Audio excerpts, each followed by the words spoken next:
ang mga kwento ng pag-ibig, kwento ng buhay at kwento ng pag-asa dito sa Barangay Love Stories. Love Stories. Hindi biro ang hirap kapag nagkahiwalay ang mga magulang. Maraming adjustments ang dapat nagawin at kadalasan ay bata ang naiipit. Ikaw, kabarangay, paano kaya sa tingin mo mapagtatagpo ang dalawang mundo ng dalawang magulang na nagkahiwalay? Pero kailangang magkalapit para sa anak na sa kanila ay parehong nakakapit. Dear Papa Dudut, ako nga pala si Joel, 35 years old at kakahiwalay lang sa naging girlfriend ko for almost 4 years. Siya pala si Cynthia. Kaedad ko lamang siya at meron kaming isang anak na 2 taong gulang pa lamang. Mahirap na desisyon ang makipaghiwalay sa nanay ng anak ko. Sino ba naman ang gustong mapunta sa isang broken family, hindi ba? Kaya lang ay hindi ko na matiis ang ugali ni Cynthia. Lagi niya akong pinaghihinalaan na may ginagawang hindi maganda. Palibasa noong time na naging kami ay malala pa ang trust issues niya dahil niloko siya ng dating boyfriend niya. Nagkaroon din sila ng anak pero nasa poder ng lalaki ang bata. Pinasa sa akin ni Cynthia lahat ng galit at tamang hinala niya sa kanyang ex-boyfriend. Noong una ay sinubukan ko namang tanggapin yon. Mahal ko eh. Kaya lang habang tumatagal ay nakakapagod din pala ang ganong klase ng sitwasyon. Nakadagdag din ang pagiging high maintenance niyang babae. Hindi siya nakontento sa kung ano lang ang kaya kong maibigay sa kanya. Alam naman niya na hindi ganong kalaki ang sahod ko. Galing kasi siya sa may kayang pamilya kaya hindi niya matanggap na maliit lamang ang naibibigay ko sa kanya. Yun madalas ang nagiging away din namin dahil nasasaktan ang pagkalalaki ko sa tuwing pinamumukha niya sa akin na hindi sapat ang naibibigay ko. Hanggang isang araw ay nakipaghiwalay na ako sa kanya, Papa Dudut. Biglaan lang ang lahat dahil napundi na ako sa pagbubunganga niya sa mga pagkukulang at mali ko. At dahil nga sa pakikipaghiwalay ko ay nagtanim siya ng galit sa akin at nakaapekto yon sa anak namin, Papa Dudut.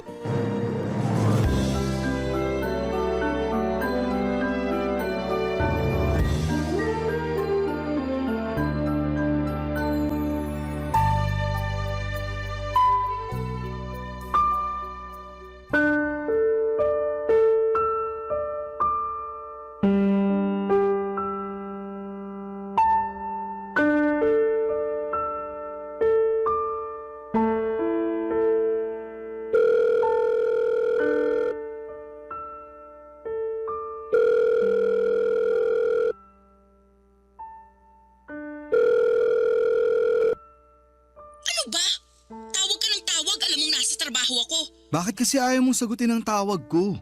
Last week pa ako tumatawag eh. Kahit sana i-text mo man lang ako. Para saan pa? Hiwalay na tayo, di ba? Oo, hiwalay na tayo. Pero may anak tayo. Eh ano ngayon? Pwede bang maging mature ang usapan natin? Para na lang sa anak natin. Para sa anak natin? Sana naisip mo yan bago ka nakipaghiwalay sa akin. Hindi ko na kasi kaya ang ugali mo. Gustuhin ko mang magstay para sa anak natin. Pero nahihirapan na ako. At akala mo madali para sa akin na makisama sa ugali mo? O sige na, mali na rin ako. Tatanggapin ko na lang yun para sa anak natin. Puro ka na lang para sa anak natin, pero hindi ka naman nagpapakatatay sa kanya. Anong hindi? Sinusubukan ko naman dati pa. Hindi ako nagkulang sa sustento. Kulang na kulang ang sustento mo. Hindi sapat ang binibigay mo. Yan! Yan mismo ang dahilan kung bakit umayaw ako sa'yo. Hindi ka marunong makontento. Sino bang makukontento sa maliit na sustento mo? Alam mo kung magkano lang ang kinikita ko. Maliit na nga lang ang natitira sa akin. Sakto lang para may pangbili ako ng toothpaste at deodorant ko. Halos sa inyong mag-ina na pupunta lahat ng sahod ko. Dapat lang namang mapunta sa amin yun dahil obligasyon mo kami. At para sabihin ko sa'yo, dapat hindi ka nakukontento sa maliit na sahod mo lalo't pamilyado ka na. Dapat nag-e-effort ka pa rin para maghanap ng trabaho na kayang bumuhay sa amin. Ginawa ko naman yun pero walang tumanggap sa akin. Kasi hindi naman ako nakapagtapos ng pag-aaral. Kaya hindi ko rin maiwan tong trabaho ko kasi ito lang ang tumanggap sa akin kahit hindi ako college graduate. Ang dami mong dahilan talaga. Hindi ka na uubusan. Gusto ko lang depensahan ang sarili ko. Cynthia, magkaayos na tayong dalawa para sa anak natin. Maging maayos naman na sana ang pakikitungo natin sa isa't isa kahit hindi na tayo nagsasama. Huwag mong asahan na magiging maayos ang pakikitungo ko sa'yo kasi galit pa rin ako sa'yo. Baka naman pwedeng isang tabi mo man lang yung nararamdaman mong galit sa akin para naman makasama ko rin ang anak natin. At sinong nagsabi sa'yo na gusto ko pang ipakita sa'yo ang anak natin? Cynthia, ako ang ama niyan. May karapatan ako sa kanya. Tinanggal mo na ang karapatan mo sa kanya nung iniwan mo ko. Huwag naman ganyan, please. Gusto ko makasama ang anak natin. Huwag mong ipagkait sa kanya na magkaroon ng isang ama. Hindi ka maayos na ama. Kaya ayos lang kahit wala ka sa buhay niya. Hindi man ako naging mabuting karelasyon sa paningin mo, pero hindi mo pwedeng sabihin na hindi ako naging mabuting ama sa anak natin. Parehas lang yun. Kung gusto mong maging mabuting ama sa kanya, sana naging mabuti ka rin sa nanay niya. Kaso hindi. Iniwan mo ako kahit ang dami kong tiniis sa mga pagkukulang mo. Cynthia! Huwag ka na ulit tatawag sa akin, Joel, ha? Hindi mo na pwedeng makita ang anak natin. Tapos na tayo, di ba? Tapos na rin ang koneksyon mo sa anak natin. Mangiyak-ngiyak ako sa katigasan ng loob ni Cynthia mula noong nagkahiwalay kaming dalawa, Papa Dudut. Pinagdamot na niyang makita ko ang anak namin. Nakiusap ako ng ilang beses para lamang ipasilip man lamang niya sa akin ang bata kahit nga video ko lamang sana pero ayaw niya. Nangutang ako ng malaking halaga para ibigay yon kay Cynthia pero tinanggihan niyang tanggapin yon. Hindi pa rin daw yon sapat. Ayaw niya talaga akong patawarin. Alam kong pinipersonal na lamang niya ako dahil sa pakikipaghiwalay ko sa kanya. Sinubukan kong lapitan ang mga kaibigan niya na nakilala ko at nakiusap sa kanila na baka pwedeng kausapin nila si Cynthia para lumambot na ang puso niya. Lahat sila'y walang nagawa, naging dahilan din yon para kagalitan niya ang mga kaibigan niya. Kaya mula noon ay hindi ko na sinubukang lapitan pa isa man sa mga malalapit sa kanya para maging tulay sa muling pagkikita namin ng anak ko. Napakasakit na hindi makita ang anak ko, siya na lamang ang buhay ko. Siya ang dahilan kung bakit nagawa kong tiisin ang ugali ni Cynthia dahil gusto kong buo kami. Pero may limitasyon din ang pasensya ng isang tao at sa huli mas pinili kong lumayo na lamang kay Cynthia kaysa naman sarili kong peace of mind ang mawala. Mas naging payapa ang buhay ko noong nagkahiwalay kaming dalawa. Pero malungkot ako dahil gusto kong makasama ang anak ko. Kaya lang ipinagkakait sa akin ni Cynthia. Palagi ako nakatambay sa subdivision kung saan ay nakatira si Cynthia. Mabuti na lamang at may kaibigan akong nakatira doon kaya malaya akong nakakapasok. Panay ang silip ko sa bahay ni Cynthia sa pag-asang makikita ko kahit saglit lang ang anak namin. Pero bigo ako. Isang araw hindi ko na natiis. Kumatok na ako sa bahay para personal na siyang harapin. Bala ko nang makiusap noon sa kanya ng harapan. Pero ibang humarap sa akin nang bumukas ang kanyang pinto. Papa Dudut.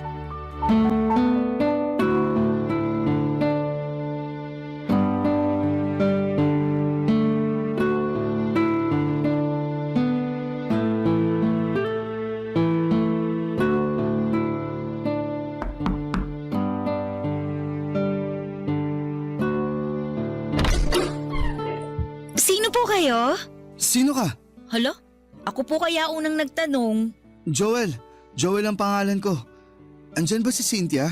Naku, umalis po kaninang umaga. Ganun ba? Mga anong oras kaya siya makakabalik? Baka po hapon na yon kasi dadaan daw muna siya sa bahay ng parents niya bago po siya bumalik dito. Ah,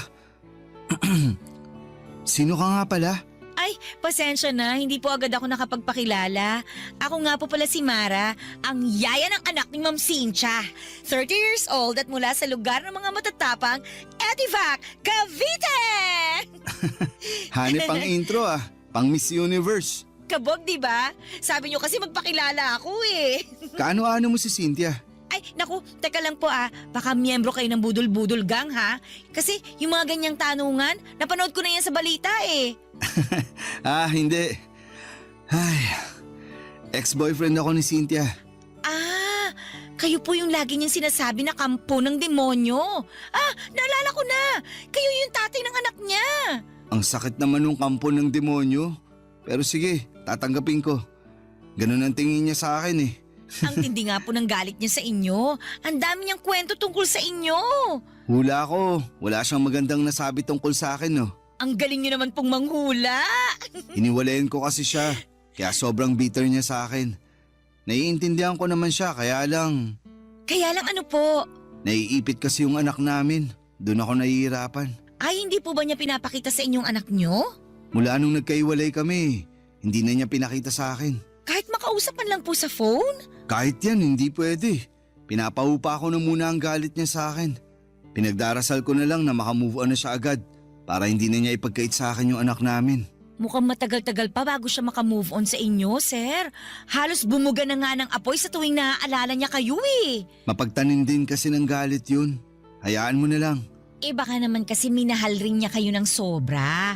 Kaya nasaktan. Tapos naging bitter na dragon. Kaya nga eh. Minsan, pinagsisisihan ko rin na iniwan ko siya. Kasi bahal niyo pa ho, ano? Ay! Naiisip kong balikan siya para makita ko na yung anak namin. Sobrang desperado na ako, Mara. Gusto ko talagang makita kahit ilang minuto lang yung anak namin. Ay, paano kaya to? May naisip kasi ako pero baka mapag-initan ako ni Ma'am Cynthia kapag nalaman niya eh. Ano ba yun? Matutulungan mo ba ako para makasama ko ang anak ko? Hindi ko po may papangako pero susubukan ko po na maipakita sa inyo yung anak nyo kapag wala po si Ma'am Cynthia dito. Kukunin ko na lang po yung number nyo, sir. Gusto mo lang ata akong makatextmate eh. Hala si sir! May boyfriend po ako sa Cavite ha? Huwag kayong ganyan, loyal ako dun. Binibiro lang kita kasi masyado nang mabigat yung usapan natin eh. Sige, ito ang number ko. Pero palitan mo na lang ang pangalan ko para hindi makita ni Cynthia na nag-uusap tayo. Ay teka, sisave ko na po. Patingin nga po ulit. Ayan. Nasave ko na po yung number nyo. Ite-text ko po kayo mamaya ha? Salamat Mara Salamat. Sana matulungan mo akong makita ang anak ko.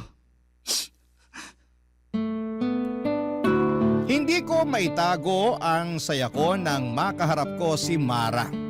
Nabuhayan ako ng pag-asa na muli kong makakapiling ang anak ko sa tulong ng kanyang yaya, Papa Dudut. Kinagabihan ay nag-text si Mara sa akin. Nakauwi na raw ang mag-ina ko. Kinuha niya ang Facebook account ko para isend ang pictures ng anak namin ni Cynthia. Palihim niyang ginawa yon habang nasa banyo ang ex ko. Yun ang unang beses na nasilayan ko ang mukha ng anak ko matapos siyang itago sa akin ng nanay niya. Kahit kasi sa Facebook ay hindi nagpo-post si Cynthia ng pictures ng anak namin. Kahit mga kamag-anak niya ay wala ring post tungkol sa kanilang mag-ina. Kaya hindi ko maitago ang sobrang gala ko nang sa wakas. Nakita kong muli ang anak ko kahit sa picture man lang. Sinabi sa akin ni Mara ang schedule ni Cynthia. Pinapadaan niya ako sa Webes dahil buong araw daw na wala si Cynthia dahil pupunta siya ng Pampanga para sa trabaho niya. May conference daw sila roon at gabi na siyang makababalik ng Maynila. Agad ako nag-leave ng trabaho para makasama ko ang anak namin. Pinaghandaan ko yon, bumili ako ng mga pagkain para sa kanya pero pinagbawalan ako ni Mara na bumili ng laruan para hindi makahalata si Cynthia. Sinabi rin niya na sapat na ang pagkain lang ang dalhin ko. Yung mauubos lang sana sa araw ng pagdalaw ko. Tinulungan ako ni Mara para makapagtago ng maayos kay Cynthia. Dahil oras na malaman ni Cynthia na nakakasama ko ang anak ko, ay baka mas lalo lamang siyang gumawa ng paraan para ilayo siya sa akin. Hindi ko yon makakayanan, Papa Dudut. Kaya buong ingat kami ni Mara sa mga pagpunta ko roon. Para kahit kaunti ay hindi maghinala si Cynthia sa ginagawa naming lihim na pagkikita, Papa Dudut. Barangay Love Stories. Barangay Love Stories. Papadudot, tubong Cavite nga si Mara. Sa mga sumunod na araw na pagdalaw ko ay marami na akong nalaman sa kanya. Meron na pala siyang anak na 6 years old mula sa kanyang ex-boyfriend. Nasa Cavite ang bata at nadadalaw niya kapag day off niya tuwing Sabado hanggang Linggo ng tanghali. May boyfriend din siya na kasama na niya sa bahay nila sa Cavite. Yun daw ang nag-aalaga ng anak niya. Mabait daw ang boyfriend niya at wala siyang masabing hindi maganda roon dahil siyang tumayo bilang ama ng anak niya. Nakita ko naman kung gaano niya pinagmamalaki ang boyfriend niya. Isang bagay na hindi nagawa sa akin ni Cynthia noong kaming dalawa pa lamang. Kinakahiya kasi niya ako noon dahil nga mas malaki ang kinikita niya at galing pa siya sa mayamang pamilya. Natatandaan ko pa, noong mga unang buwan na magkarelasyon kami ni Cynthia ay gusto niya sa dating kondo niya lamang kami magkasama. Ayaw din niyang mag-post kami ng picture na magkasama. Nasasaktan ako noon. Pero prangka naman niyang inamin sa akin na hindi ako gusto ng pamilya niya dahil may kaya nga sila sa buhay. Pero kahit na ganoon ay pinaparamdam naman sa akin ni Cynthia na minamahal niya ako. Pero atras abante lang din talaga siya sa relasyon namin. Dahil bukod sa sulsol ng kanyang pamilya ay dumagdag pa ang trust issues niya sa akin kahit na wala naman akong ginagawang kalokohan. Kahit na hindi naging maayos ang trato niya sa akin ay never ko siyang niloko. Yun naman ang may pagmamalaki ko sa kanya hanggang dulo. Kaya lang ay hindi naman niya yon pinakinggan dahil para sa kanya, pare-parehas ng lahat ng mga kalalakihan.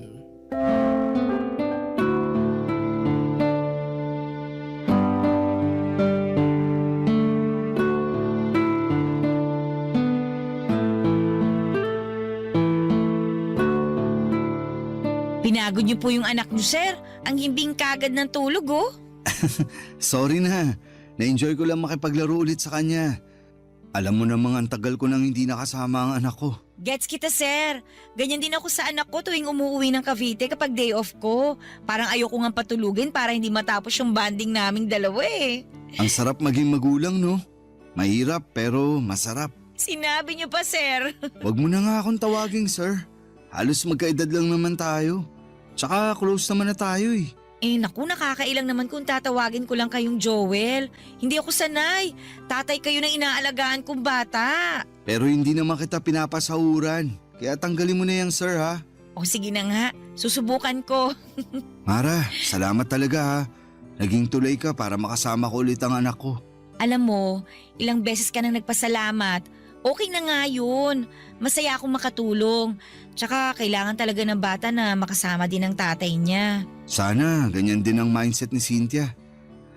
Ay, kaso hindi eh. Dinamay niya yung personal na galit niya sa akin para hindi ko makita ang anak namin. Hintayin na lang nating makamove on si Ma'am Cynthia. Lalambot din yun. Parang hindi ko na nga inaasahan yan. Yung ex nga niya bago ako, hanggang ngayon sinusumpa pa rin niya. May mga ganong tao lang po talaga, mapagtanim ng galit.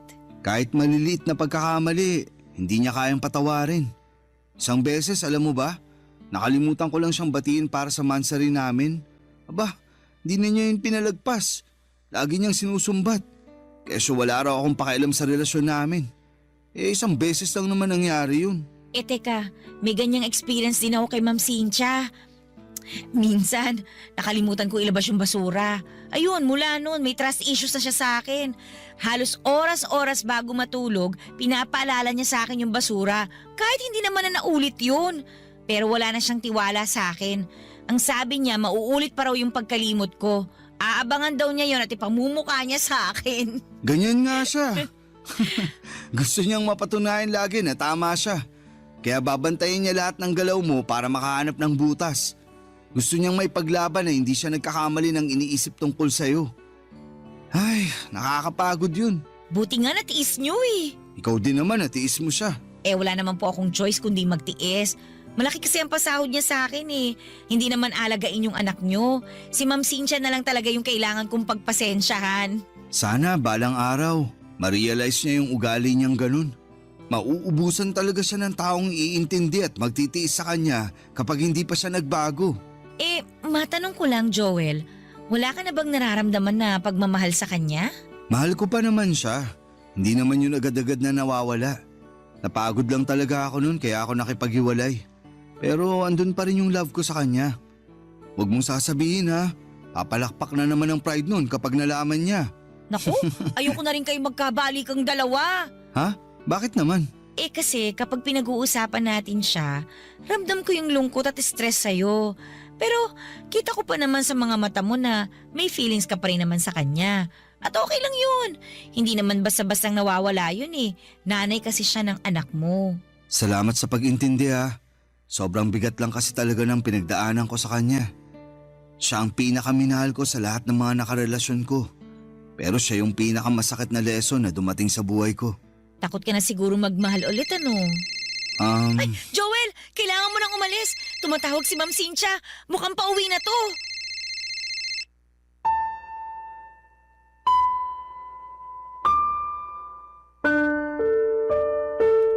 Nagpanik kaming dalawa ni Mara dahil nabaga ang pag-uwi ni Cynthia.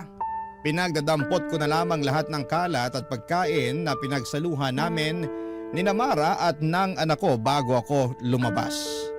Nagmadali akong pumunta sa bahay ng kaibigan ko sa subdivision na yon. Doon muna ako magpapalipas bago ako mag-book ng masasakyan. Kailangan munang makauwi ni Cynthia bago ako lumabas ng subdivision para hindi kami magkasalubong na dalawa. Ganon na kasi ang sistema namin. Napakiusapan ko naman ang kaibigan ko. Naintindihan niya ang sitwasyon ko, lalo't saksi siya sa naging relasyon namin ni Cynthia. Tinitext na lamang ako ni Mara kung nakarating na ba si Cynthia sa bahay niya at saka na ako aalis ng subdivision. Ilang buwan na rin na naging ganon ang kalakaran namin. And so far ay hindi naman kami nahuli. Madalas kaming nagkakausap ni Mara para humingi ng update sa anak ko. Ang sabi nga ni Mara, halos hindi rin maharap na asikasuhin ni Cynthia ang anak namin dahil subsob ito sa pagtatrabaho kaya madalas silang dalawa ni Mara ang magkasama. Laging nagkukulong si Mara at ang anak ko sa kwarto niya at doon nagvi-video call kami ng palihim. Habang naglalaro ang anak ko, naka-on lang ang video para makita ko siya.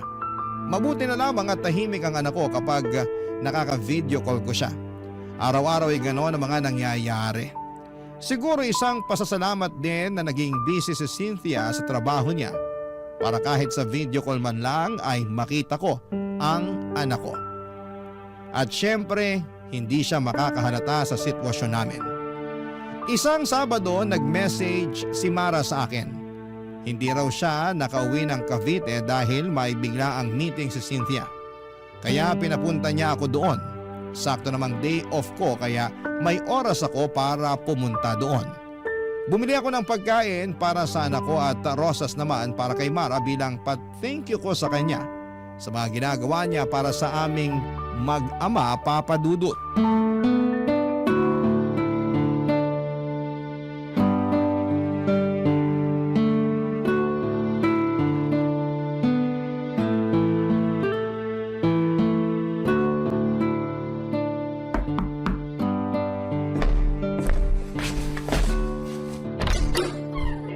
Oh Joel, pasok ka na. Sakto, kaalis lang din ni Ma'am Cynthia. Hindi ka na nga ako mapaaga ng dating eh. Nag-shortcut ba naman yung taxing nasakyan ko kanina? Kinabahan tuloy ako na magpang-abot kami ni Cynthia. Hindi talaga kayo pinagtatagpo ni Ma'am Cynthia. Ayos na yun. Sana palagi na lang umain ng tadhana sa akin. Bumili nga pala ako ng rosas para sa'yo. Ito. Nako, nag-abala ka pa. Sana dinagdag mo na lang sa pambili ng pagkain ng anak mo. Nakabili na ako ng pagkain niya. Sakto na to para sa kanya.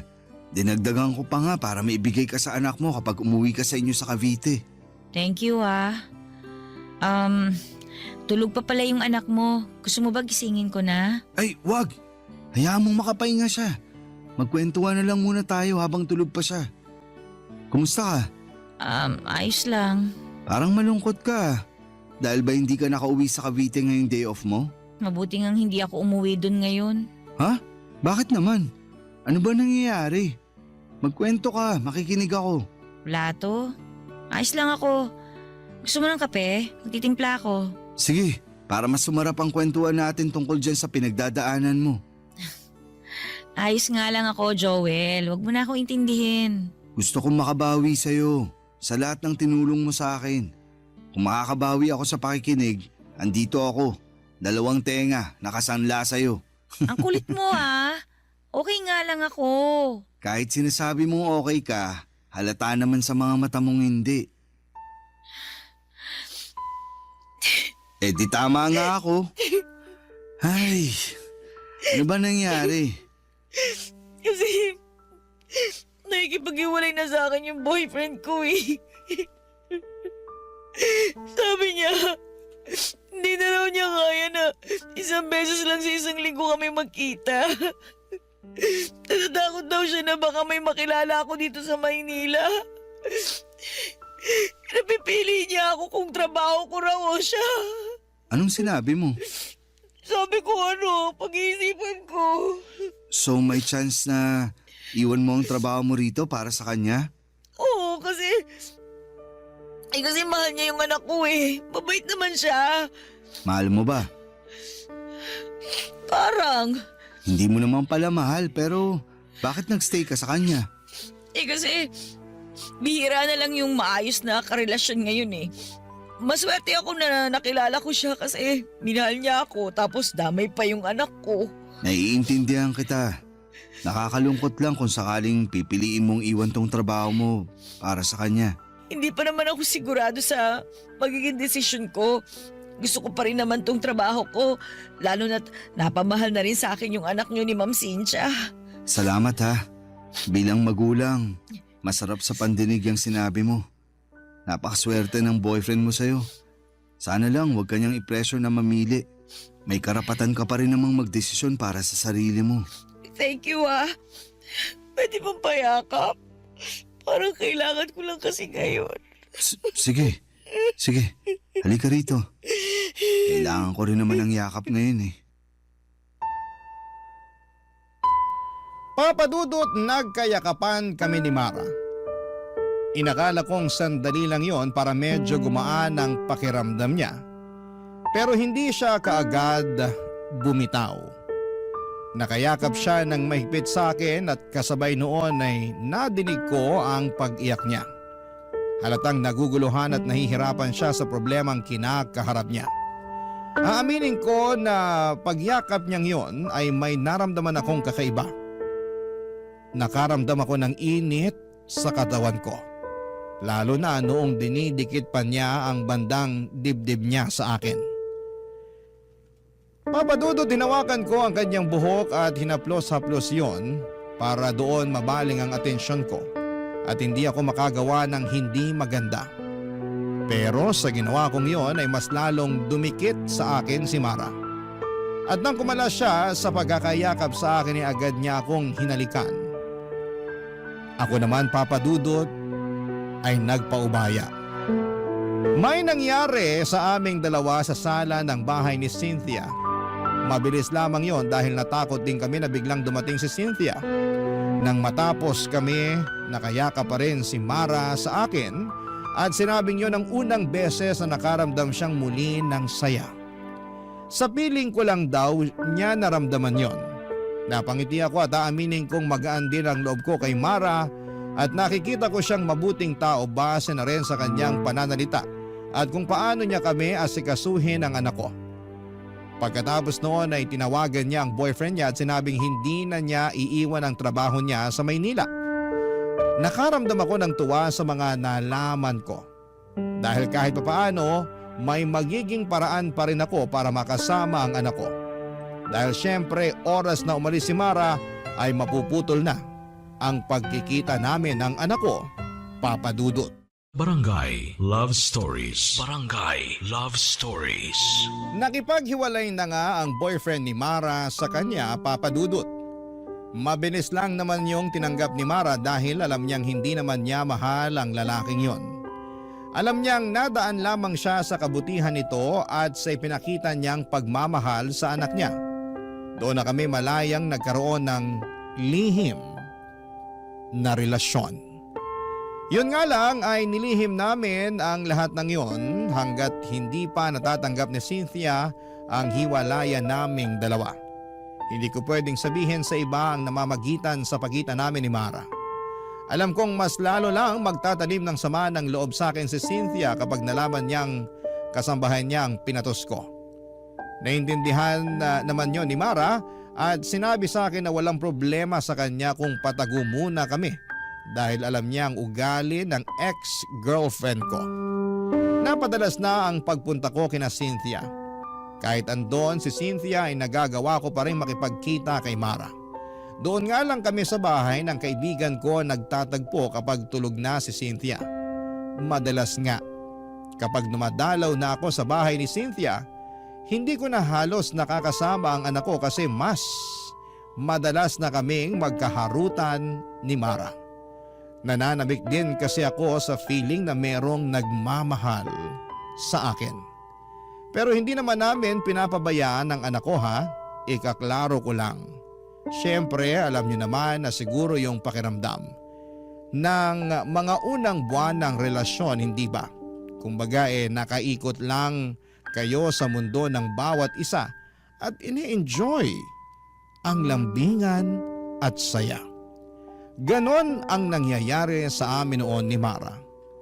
Nagkakaroon kami ng sariling mundo kung saan kaming dalawa lamang ang pwedeng makapunta at makakita.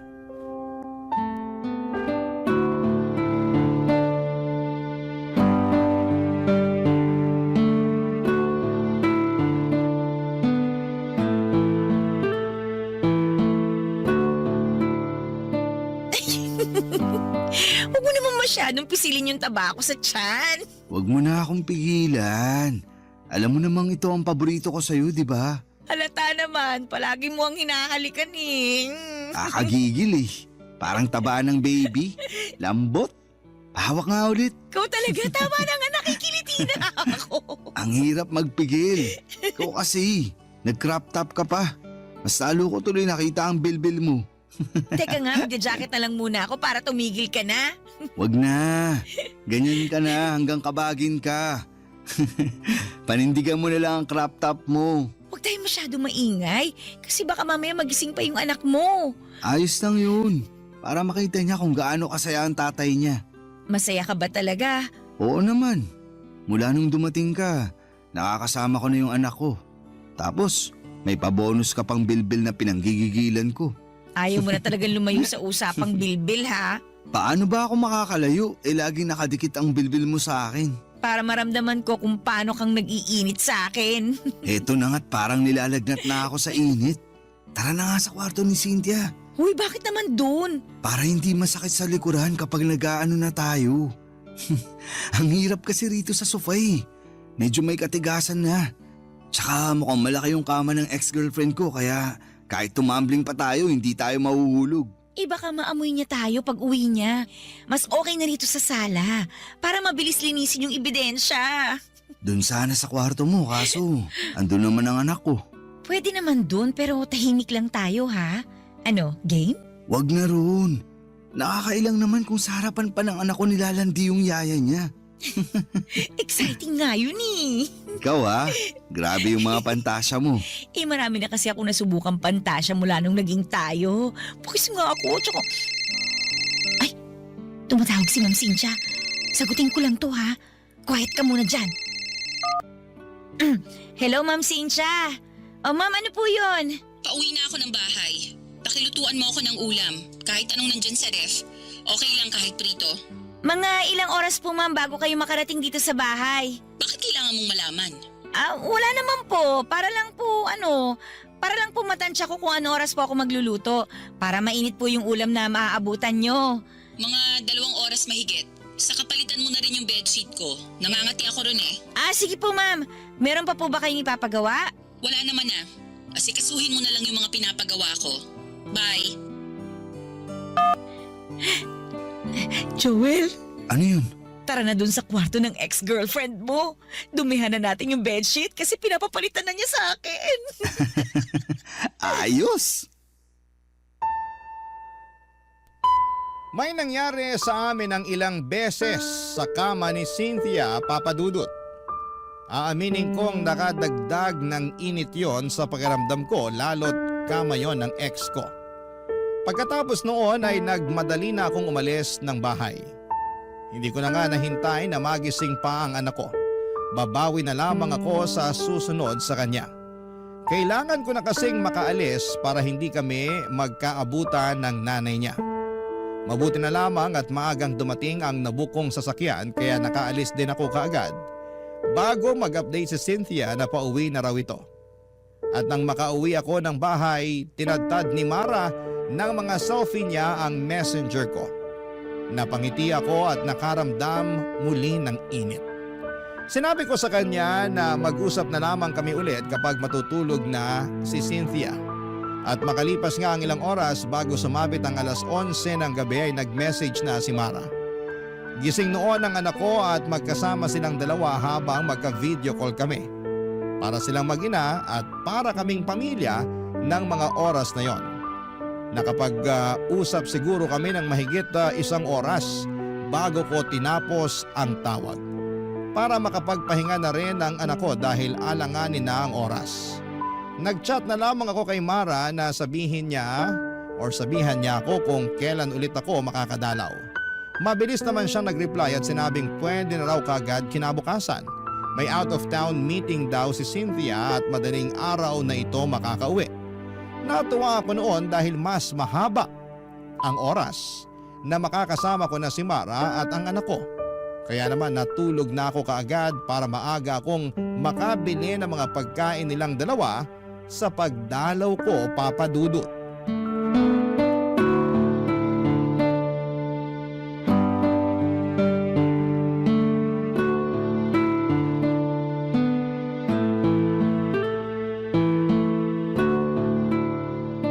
Uy, ang dami mo namang biniling pagkain. Gusto mo talagang kumapal pang bilbil ko, ha? Sakto lang yan para sa buong araw natin. Madaling araw pa talaga ang uwi ni Cynthia, di ba? Sabi nga niya baka bukas na raw ng tanghali ang uwi niya eh. Uy, ayos ah. Baka pwede pa ako makatulog dito nun. Para may experience ko namang matulog buong gabi kasama kayo ng anak ko. Gusto ko rin naman yun. Yaan mo, kapag lumamig na ang lahat, magagawa na natin yan. Sa ngayon, magtago lang muna tayo. Buti ka pa. Ang lawak ng pangunawa mo. Sana ganyan din si Cynthia. Wow! Cynthia! Akala nyo ganun ako katanga para hindi makahalata? 1 buwan ko nang alam ang ginagawa nyo. Palihim ako naglagay ng CCTV dito sa bahay, lalo na sa kwarto ko. Huminahon ka muna. Huminahon? May oras pa ba ako para gawin yun? Eh punong-puno na ako ng galit sa inyong dalawa. Ma'am, sorry po. Sorry saan? Sa pagpapapasok ng ahas dito sa bahay ko? Ay teka, ikaw pala ang ahas na pinapasok ko rito. Huwag mo siyang pagsalitaan ng ganyan. Ako ang may kasalanan. Ako ang namilit na ipakita niya sa akin ang anak natin. Anak lang ba natin ang gusto mong makita, Joel? Base sa mga CCTV footage na nakita ko, parang masabik kang mayakap at mahiga sa kama yung yaya ng anak mo. Grabe rin! Ginawa niyo pa sa kama ko ang kababuyan niyo. Sorry, pero ikaw naman kasi. Ako na naman ang mali, Joel. Nakikita mo ba kung anong ginawa mo? Mas lalo mong sinira ang tiwala ko sa'yo. Kung sa una pa lang sana hindi mo na ipinagdamot ang anak ko sa akin, edi hindi sana tayo aabot sa ganito. Pinapatikim ko lang sa'yo ang epekto ng pag-iwan mo sa akin.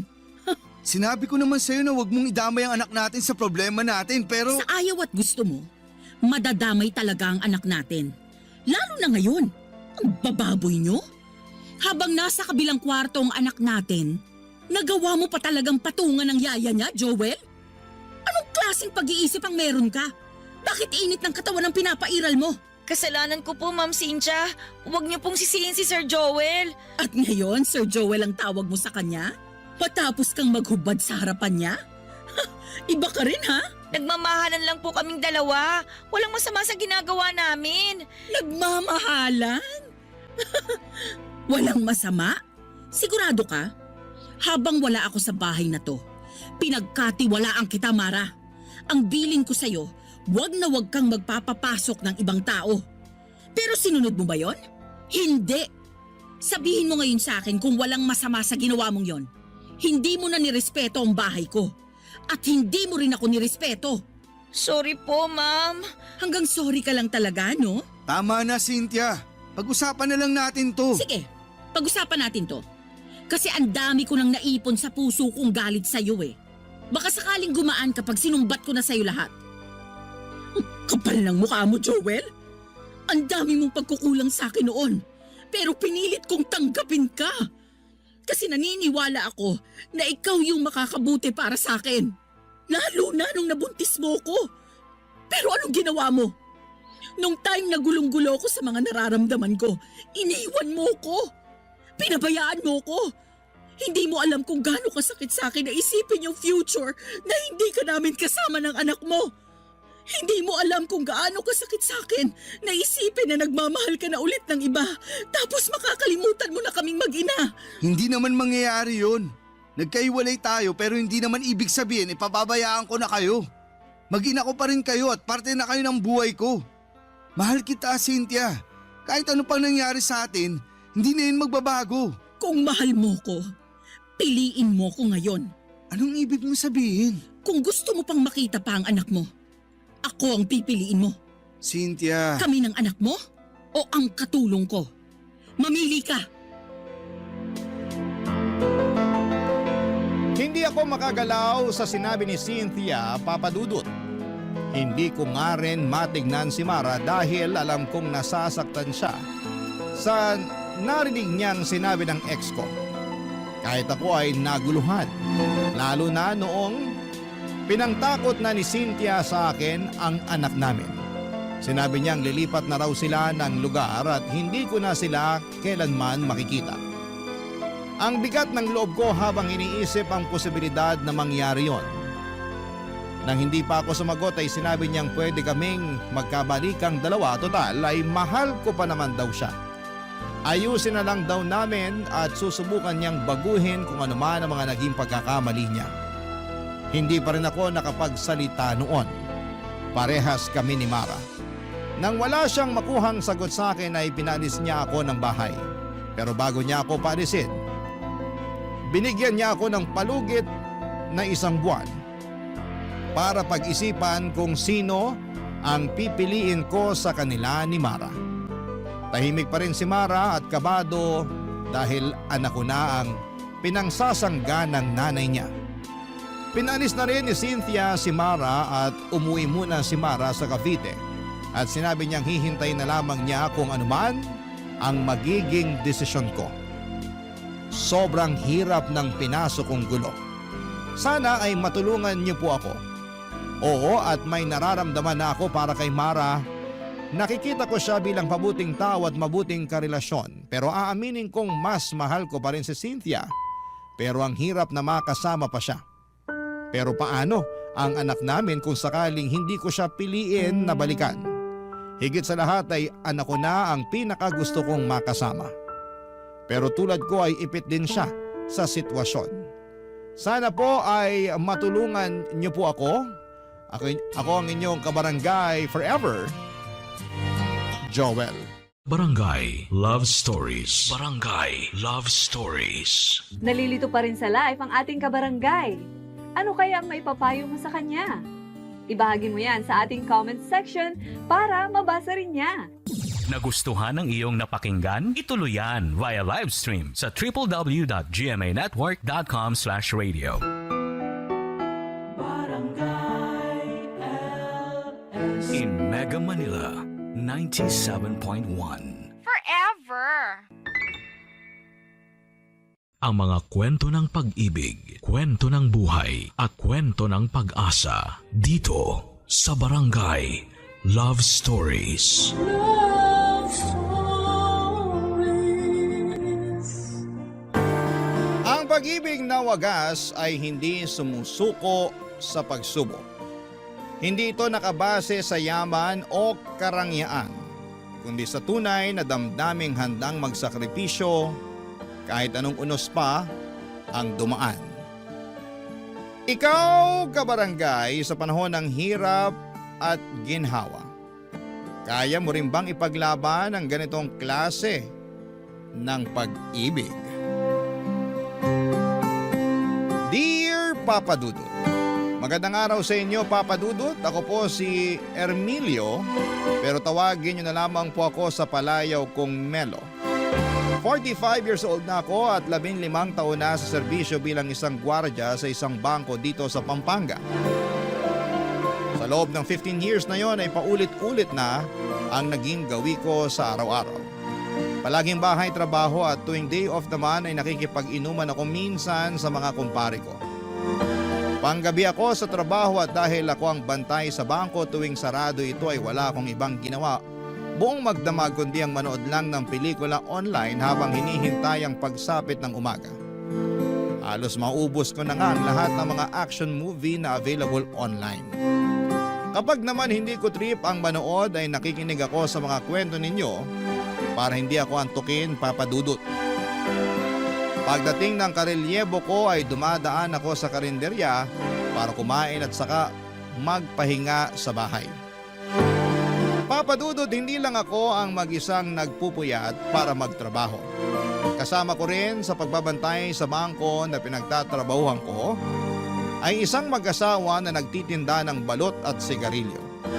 Sa harap kasi ng bangko ay isang bus terminal at ang mga pasahero doon ang suki ng mag-asawang Susana at Socorro. Kada alas 8 ng gabi ay pumupwesto na sila sa tapat ng bangko para magtinda ng balut, tubig at sigarilyo. Maaga rin kasing nagsasarado ang mga sari-sari store sa lugar na yon. Kaya naman sila ang takbuhan ng mga pasaherong nag-i-stop over sa lugar. Naging malapit ang puso ko sa dalawang matanda dahil gabi-gabi ko na silang nakakasama sa pagbabanat ng buto.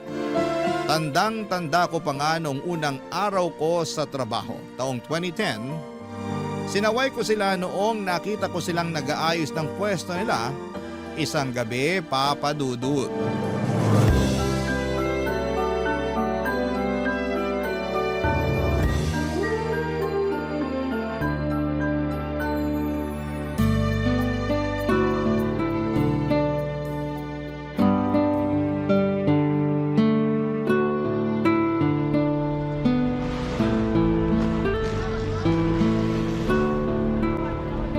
Itali mo ng maayos yung payong para hindi liparin.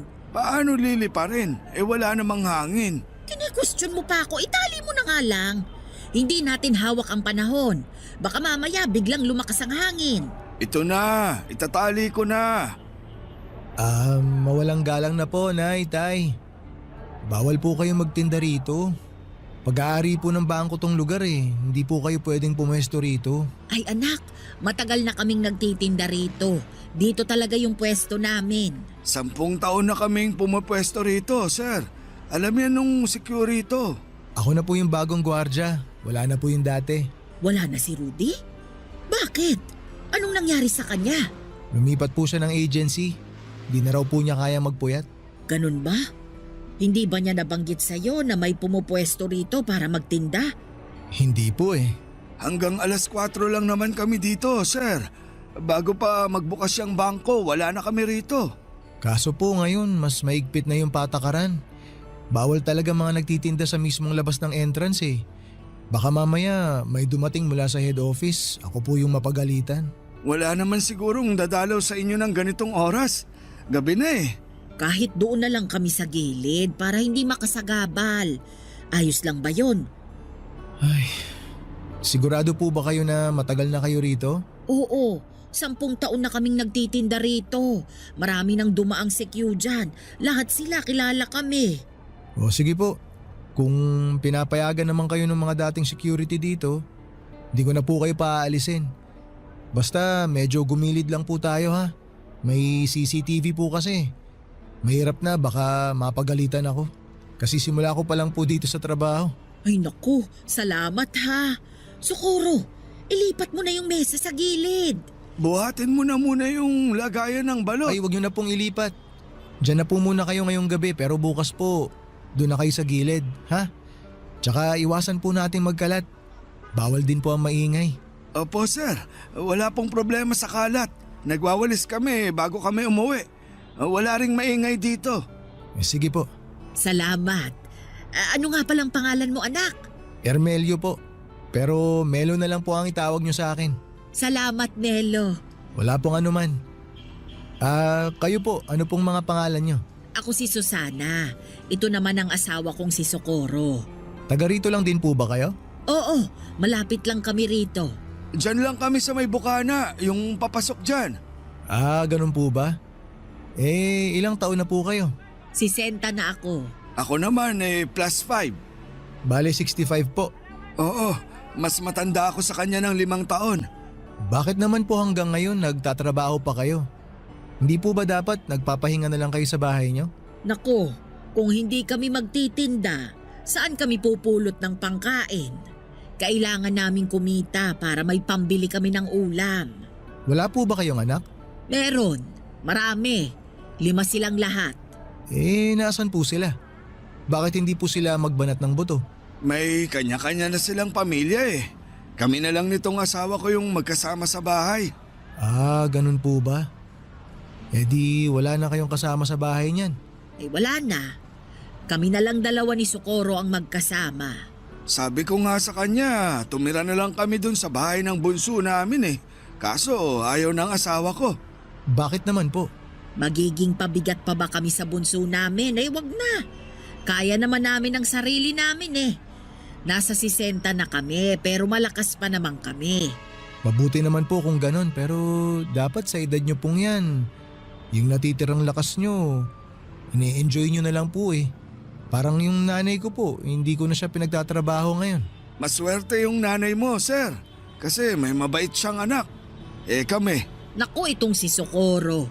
Sisiraan pa ang mga anak namin. Wala tayong magagawa kung maging mga anak natin naghihirap. Pero kahit na, ilang taon natin silang inalagaan tapos iiwan lang nila tayong… Ay nako, katulad ng sinabi ko, wala na tayong magagawa pa. Desisyon nila yon. Relax lang po kayo. Huwag po kayo mag-aaway. Ganito talaga kami magsagutan pero hindi kami nag-aaway. Sige po. Maiwan ko na po kayo dyan para hindi ko na po kayo maabala. Kung may kailangan po kayo, doon lang po ako nakapwesto. Doon po banda sa sulok. Salamat anak. Salamat, sir. Huwag niyo na po akong tawaging sir. Melo na lang po. Maliit na matanda si Nanay Susana, maikli ang buhok nito na medyo nakukuba na. Tuwing nakikita ko siya ay parang lagi siyang galit pero kapag kinausap mo na siya ay sobrang palatawa siya at madaldal. Ang asawa naman itong si Tatay Socorro ay payat at maliit din katulad ni Nanay pero malakas pa rin siya. Lalo na sa mga pagbubuhat ng mga inilalako nila. Mas mahiyain si Tatay Socorro kesa kay Nanay Susana pero mas naging close ko si Tatay dahil pareho kaming mahilig manood ng action movies. Naawa ko sa sitwasyon ng mag-asawa. Kaya naman hinayaan ko na lamang silang pumwesto sa harapan ng bangko. Total ay gabi naman na at sarado na ito. Nung una ay taga-masid lamang ako sa dalawa, si Tatay Socorro ang unang nagbabantay sa pwesto nila. Mula alas 8 ng gabi hanggang alas 12 ng madaling araw ay nakaupo siya sa lumang plastic chair at binabantayan ang tinda nilang balut, tubig at sigarilyo. Samantala ay natutulog naman sa likuran nito si Nanay Susana. Nakapwesto siya sa bisikletang may sidecar na siyang gamit-gamit nila sa pagbibitbit ng kanilang lamesa at malaking payong para hindi sila mahamugan. Pagsabit naman ng hating gabi ay papalitan ni Nanay Susana si Tatay Socorro sa pagbabantay para makapagpahinga ang asawa niya. Siya ang nagbabantay hanggang sa alas 4 ng umaga. Siya na rin ang nagwawalis ng mga kalat at nagliligpit ng mga gamit nila. Sa kanya gigisingin ang asawa niya para makauwi na sila at makapagpahinga. Hindi nagtagal ay naging malapit din ako sa mag-asawa sa mga sumunod na buwan na pagsama-sama namin sa iisang lugar. Tuwing inaantok ako ay nakikipagkwentuhan ako sa kanila at doon ko nalaman ang love story nila, Papa Dudut.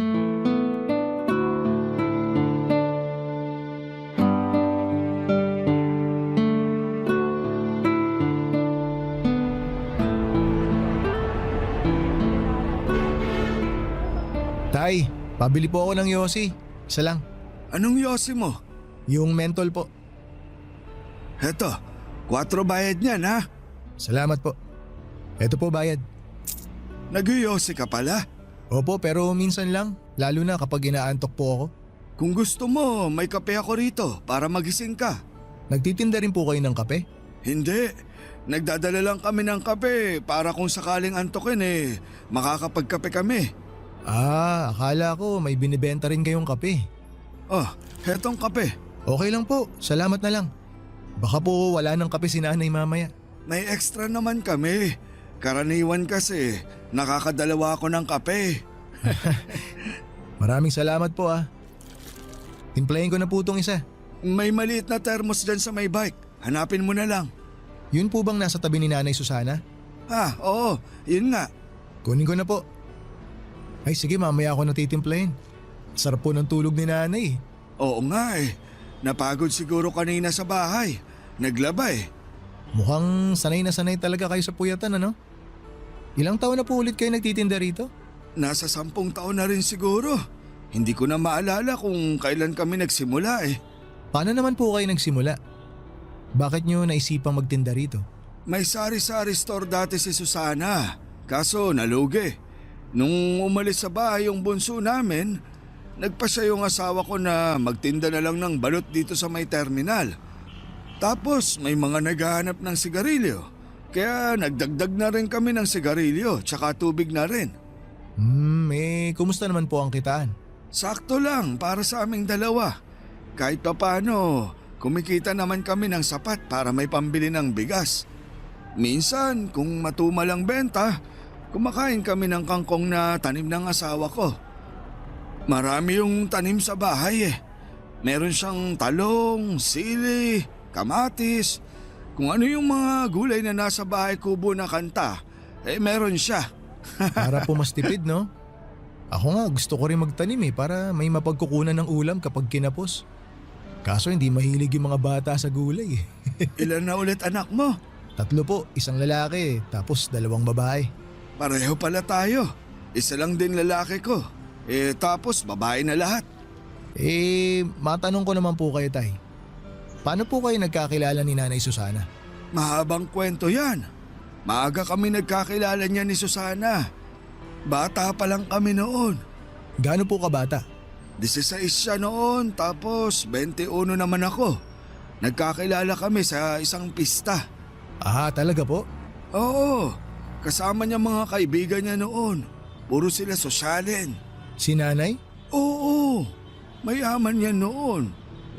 Inhinyero ang tatay. Tapos po, anong nangyari? Pinili ako kaya eto, naghihirap ngayon kasama ako. Hindi ko po maintindihan tay. Pinapili po ba siya? Nung sinagot kasi ako ni Susana, syempre hindi naman ako mayaman noon. Kargador lang ako Wala akong tinapos. Mahirap lang kami. Nung nalaman ng tatay ni Susana na ako yung nobyo niya, hindi sila pumayag. Ah, kaya siya pinapili. Ganun na nga. Pinapili siya ng mga magulang niya. Iiwan niya ako o itatakwil siya ng pamilya niya. Mas pinili na lang ni Nanay na itakwil siya? Kaya nga siya nandito, di ba? Ayan mahimbing ang tulog. Talagang ipinaglaban po kayo ni Nanay ano? Kaya nga ginagawa ko ang lahat para maging maayos ang buhay niya. Kahit na naghihirap kami. Lahat ng gusto niya, pinipilit kong ibigay. Kasi alam kong hindi ganito yung buhay na nakagisnan niya. Pero ito pa rin ang pinili niya dahil sa akin. Wala po bang pagsisisi si Nanay Susana sa ginawa niya? Wala siyang sinasabi sa akin pero may mga pagkakataon na ramdam ko na parang nagsisisi siya sa pinili niyang buhay. Minsan nga, nakokonsensya ako Bakit naman po kayo nakokonsensya? Kasi huli na nung napagtanto ko na hindi pala sapat yung pag-ibig lang para magkaroon ng magandang buhay. Hindi sapat na mahal niyo ang isa't isa. Minsan, napapaisip ako, kung hindi ako pinili ni Susana, siguro maganda na ang buhay niya ngayon. Pero kita ko naman po tay na masaya si Nanay sa piling niyo. Tuwing magkasama kayo, naiinggit nga ako kasi ang sweet nyo pa rin tingnan. Kita ko sa mga mata nyo kung gaano nyo kamahal ang isa't isa. Kasi yun na lang ang meron kami. Wala kaming yaman.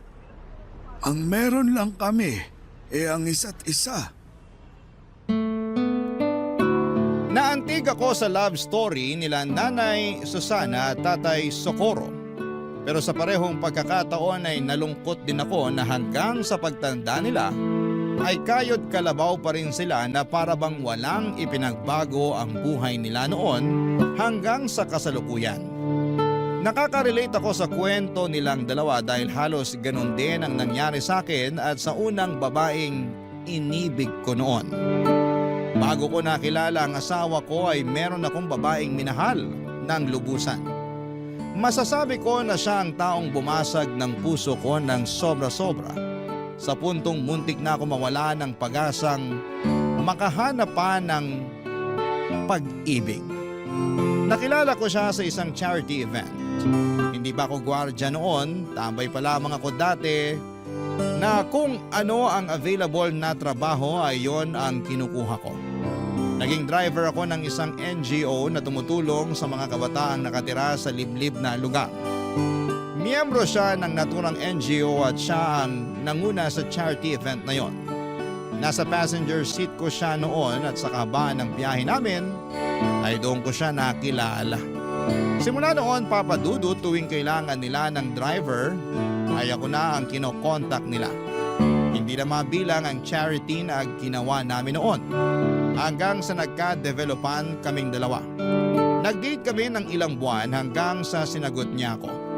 Tumagal po ang relasyon namin ng 2 taon pero naging patago ito. Hindi dahil sa kinakahiya niya ako kundi dahil alam niyang hindi papabor ang mga magulang niya kapag nalaman nilang ang boyfriend niya ay isang hamak na driver lamang. Noong natuklasan ng mga magulang niya ang relasyon namin, ay doon na natapos ang pagsasama namin.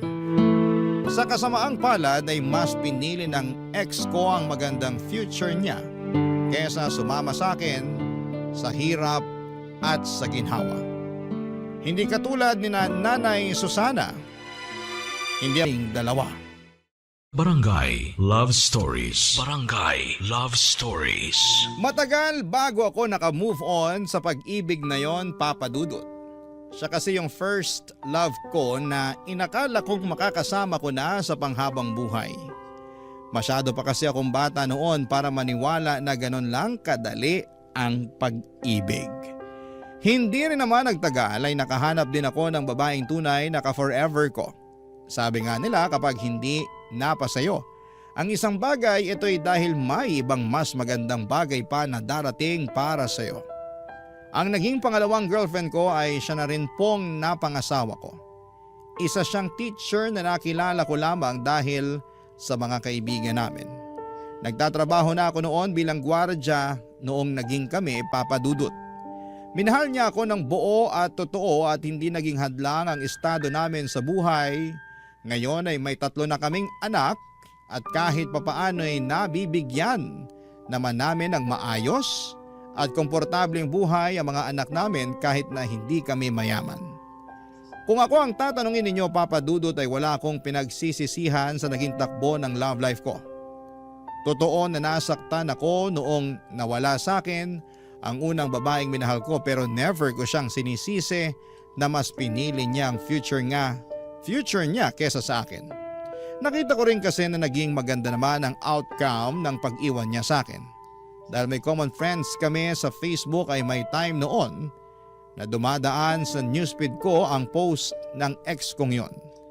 Kasal na siya at nakapangasawa ng isang politiko. May 2 na silang anak at masaya na sila sa buhay nila katulad ko na masaya na rin ako sa sarili kong buhay. Kaya po natutuwa ako sa kwento ni Nanay Susana at Tatay Socorro dahil pinaglaban talaga nila ang pagmamahala nila. Isang gabi habang tulog si tatay ay isang bagay ang tinanong ko kay Nanay Susana, Papa Dudut.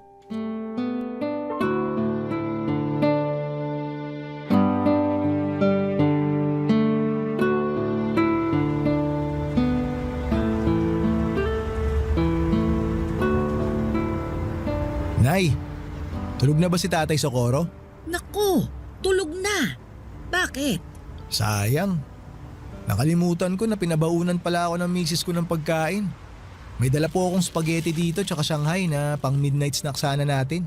Ako na lang ang kakain. Total siya naman ang umubos ng hapunan ko kanina.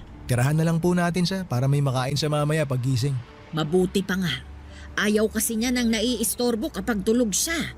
Ah, talaga po ba? Oo, siya yung tipo na biruin mo na kapag lasing. Wag lang kapag naistorbo sa tulog.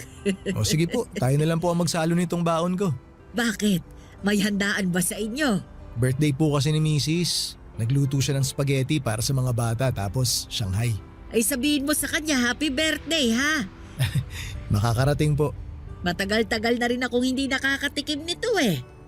Alam mo, nung bata pa ako, kada kaarawan ko, hindi nawawala itong spaghetti. Favorite ko ito eh.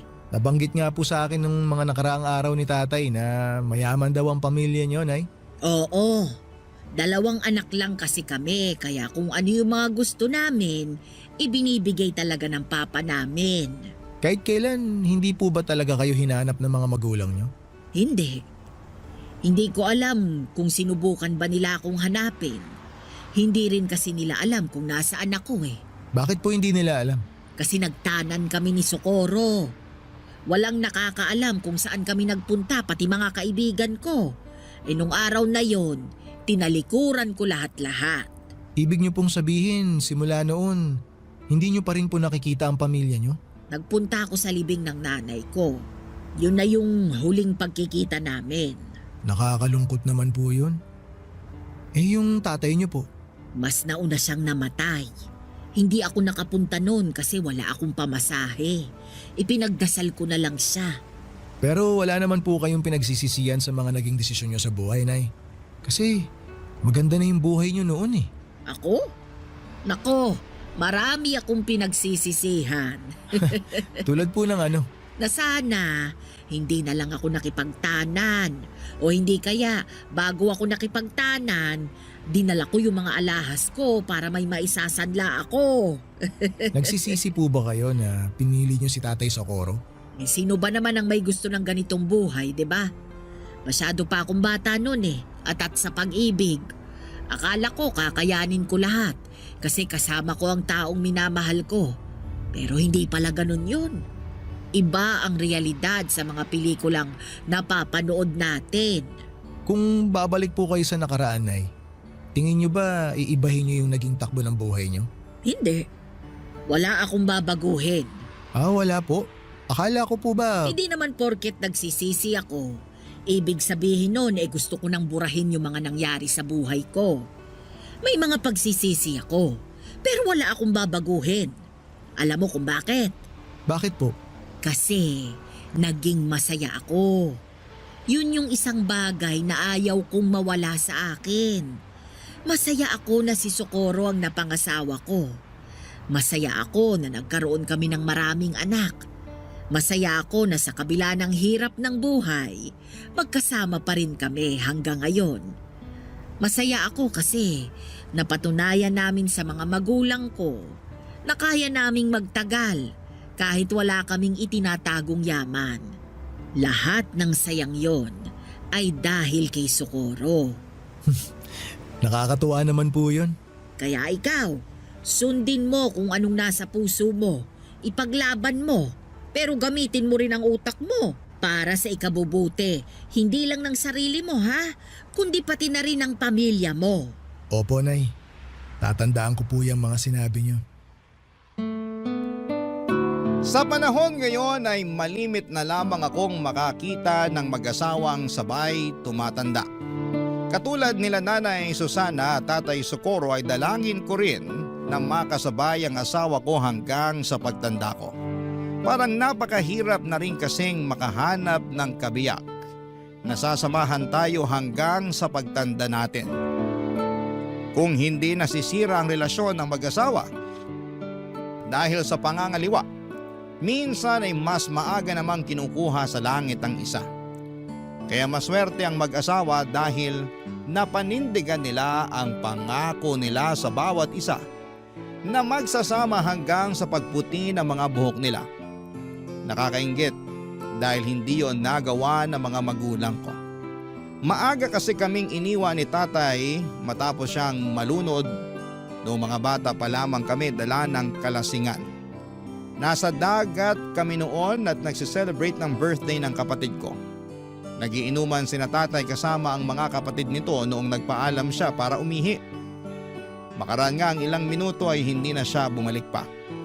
Noong hinanap namin siya ay nakita siya ng tiyuhin ko na nakadapa sa buhanginan.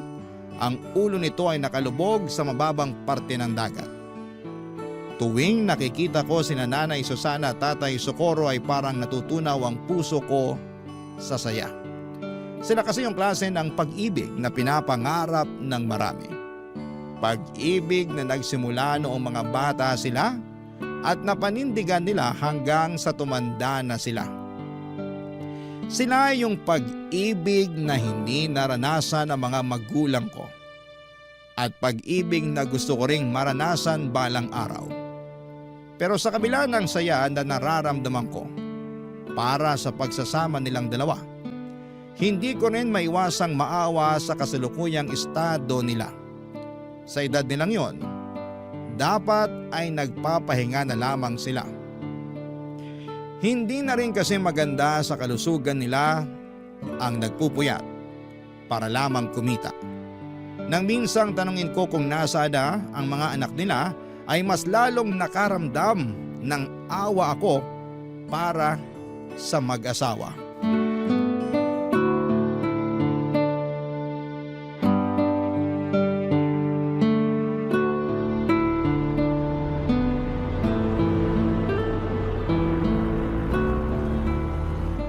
Melo, ano yung pinapanood mo? O tay, kayo po pala. Hali po kayo rito, maganda tong pinapanood ko. Bagong upload lang. Si Eddie Garcia ba yan? Opo. Tabi nga tayo. Total wala pa namang bumibili. Sige po. Matumal talaga kapag ganitong oras, no? Oo, mamayang 12:00 pa yung dating ng sunod na bus.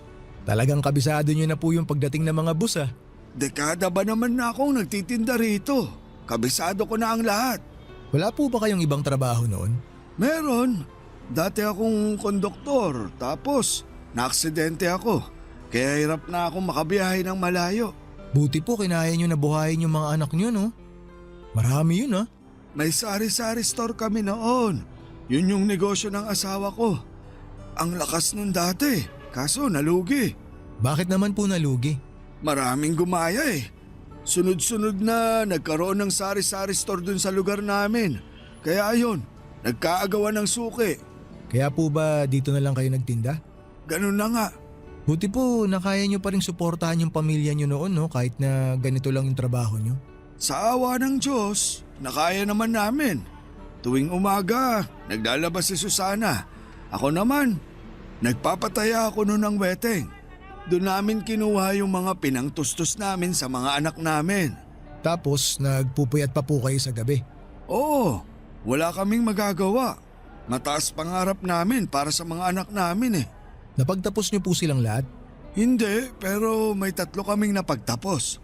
Yung panganay, pangalawa, tsaka yung bunso. Nasa na po sila ngayon?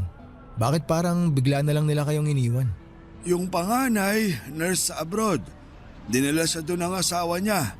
Kaso parang nakalimot na eh. Maganda na kasi buhay nila doon. Yung pangalawa naman, namatay sa aksidente sa motor. 24 lang siya noon.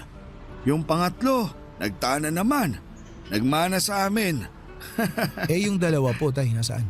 Yung pang-apat, may sarili ng pamilya. Marami din sila, kaya problema din nila yung pera. Yung bunso, yun yung tumutulong sa amin noon. Pero simula nung nagkapamilya, medyo nagigpit na rin ang sinturon. Wala naman po ba kayong tampo sa kanila na para bang pinabayaan na lang nila kayo ni nanay? Wala naman.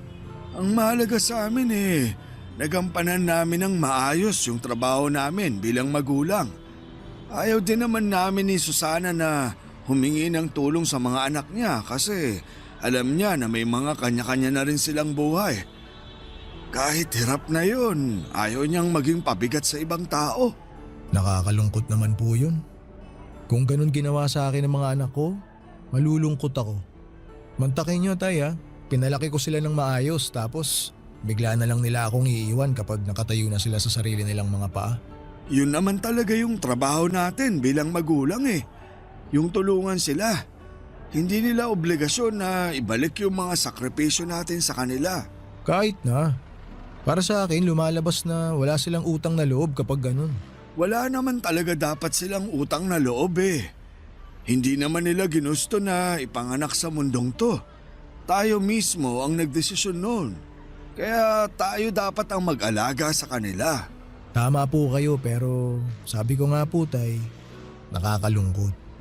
Hindi rin naman siguro mahirap para sa anak na magbalik ng utang na loob sa magulang eh. Sa tingin ko parang obligasyon ng anak yun. Hayaan mo na sila. Ang mahalaga naman eh, nasa maayos na ang kalagayan nila. Masaya sila, malusog, buo ang pamilya, okay na yun. Yun po talaga yung pinaka-importante tay no? Basta nasa maayos na lagay ang mga anak. Masaya na rin ang mga magulang. Tama ka dyan. Ay tay, may bibili po ata. Ay, sandali. I-post mo muna yung pinapanood natin. Sige po tay, post ko lang. Antayin ko kayo. Halos kaedad ko lang ang panganay na anak nila Nanay Susana at Tatay Socorro. Kaya naman parang anak na rin ang naging turing nila sa akin. Dahil hindi na nila nakakasama ang mga anak nila ay sa akin na lamang nila ibinubuhos ang pag-aalaga na hindi na nawala sa ugali nila simula noong naging magulang sila. Ganon talaga siguro kapag naging magulang na. Ligas na sa amin ang alagaan at bantayan ang mga taong halos kaedad lang ng mga anak namin. Sa mga sumunod pang 8 taon ay naging katulong na ako nila Tatay Socorro sa pagtitinda. Kapag inuulan sila ng customer ay tumutulong ako sa pagbibigay ng mga sukli. Lalo na't noong mga panahong yun ay medyo mahina na rin ang paningin nilang mag-asawa. Sa sobrang pagiging malapit ko sa kanila ay dinadalhan pa nila ako ng hapunan para makasabay ko silang kumain bago sila magtinda. Papa Dudut, marami ang naitulong ng mag-asawa sa buhay ko. Bukod sa mga nakakasama at nakakausap ako or nakakausap ko sila sa pagbabantay buong magdamag ay sila na rin ang naging karamay ko noong namatay ang nanay ko. Kung hindi dahil sa kanila ay mag-isa kong haharapin ang kalungkutan gabi-gabi habang nasa trabaho ko. Pero dahil sila ang nakakasama ko tuwing nasa trabaho ako ay nabawasan ang lumbay na nararamdaman ko kahit papaano. Sina nanay at tatay ang tumulong sa akin para maayos ko ang problema naming mag-asawa noong nagkaroon kami ng matinding awayan. Kamunti ka na nga kami maghiwalay noon pero dahil sa kanila ay binigyan nila ng kalinawan ng utak ko. Ang mga payo nila ang sumalba sa relasyon naming mag-asawa. Papa Dudut, hindi biro ang 15 years na pinagsamahan namin nila Nanay Susana at Tatay Socorro. Sa tagal at lalim ng pagsasama naming tatlo, hindi ko ine-expect na darating din pala ang araw kung kailan magkakahiwalay-hiwalay kaming tatlo. Papa Dudut. Barangay Love Stories. Barangay Love Stories. Marami na akong alaala kasama sina Nanay Susana at Tatay Socorro na kung sisimulang kong ikwento ngayon ay aabutin tayo ng maraming araw. Pero bilang ibinahagi ko na rin ang kwento nila sa inyo, Papa Dudut, ay magandang i-share ko na rin sa inyo ang ilan sa mga hindi ko malilimutang memory kasama ang dalawang matanda. May pagkakataon noon na kahit maulan at may bagyo ay lumalabas pa rin sila para magtinda. Inabutan kami noon ng baha na umabot hanggang binte. Hindi na nila noon kayang makauwi ang mag-asawa dahil sa lakas ng buhos ng ulan at bugso ng hangin. Ang ginawa ko kahit bawal magpapasok sa bangko ay pinasilong ko na muna sila sa loob pansamantala kahit na pinagalitan ako ng management pagkatapos noon. In-invite ko rin sila noon na nang nagdebu ang panganay ko. Sobrang saya nila Nanay Susana noon dahil marami silang pagkain na i-take home Palabirong tao si nanay at kahit na marami silang problemang pinagdaraanan, ay lagi pa rin siyang humahagalpak sa tawa maski na sa mga maliliit at simpleng biro lamang. Kapag naman bored si Tatay Socorro ay tumatabi siya sa pwesto ko para samahan ako sa panonood ng pelikulang pinapanood ko. Kapag may bibili ay nagmamadali siyang magtinda para wala siyang makaligtaan sa pinapanood namin. Karaniwan ay mga 90s action films ang pinapanood namin. Marami pa kaming masasayang alaala at ilan lamang yon sa kaya kong ibahagi ngayon. Papadudo taong 2023 ay doon na po nagbago ang lahat. Ilang linggong hindi nagtinda ang mag-asawa. Akala ko noon ay hindi sila nagtinda dahil maulan lamang noon, pero sa isang gabi mag-isa lang na dumating si Tatay Socorro sa dati nilang pwesto. Nang tanungin ko kung nasaan ang kabiyak niya ay doon ko na nalaman ang masamang balita. Isang balita na nagpaluha sa akin.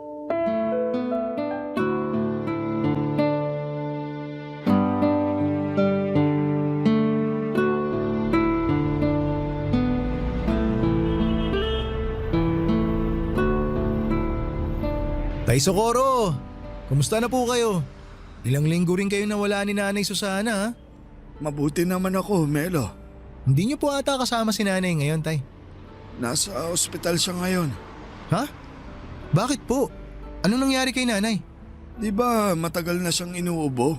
Opo, binilhan ko pa nga po siya ng gamot para mawala yung ubo niya eh. Ayun, mas lumala yung ubo niya. Nung nagsuka na siya ng dugo, itinakbo na namin siya sa ospital. Hala, akala ko ubot sipon lang meron si Nanay. Malala na pala. Kaya nga eh, medyo nahirapan na rin kasi siya sa paghinga kaya natakot na kami. Yung bunso ko ang nagsabi na itakbo na siya sa ospital. Eh, kumusta na po si Nanay ngayon? Nasa ospital pa rin siya. Mukhang matatagalan pa bago siya makabalik sa pagtitinda. Ano po bang sakit niya? Alam niyo na po ba? May cancer si Susana, Melo. Ho? Ay, ano pong klaseng cancer? Lung cancer daw. Hindi ko nga alam kung paano niya nakuha yun eh. Akala namin, yung mga nagkaka-cancer lang sa baga yung mga naninigarilyo. Oo nga, hindi naman nag-iossi si Nanay ah. Pero nakakalanghap pa rin daw siya ng usok mula sa mga nagsisindi. Yun daw yung rason.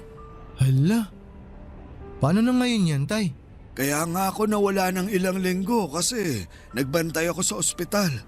Eh, bakit nandito po kayo ngayon? Nakiusap na lang muna ako sa mga anak ko na sila na muna yung magbantay sa nanay nila. Di ko kayang nakikita si Susana na nahihirapan eh. Nasasaktan ako. Ay, kawawa naman si Nanay. Di bale, mukhang madidischarge na siya bukas. Stable naman na raw yung lagay ni Susana eh.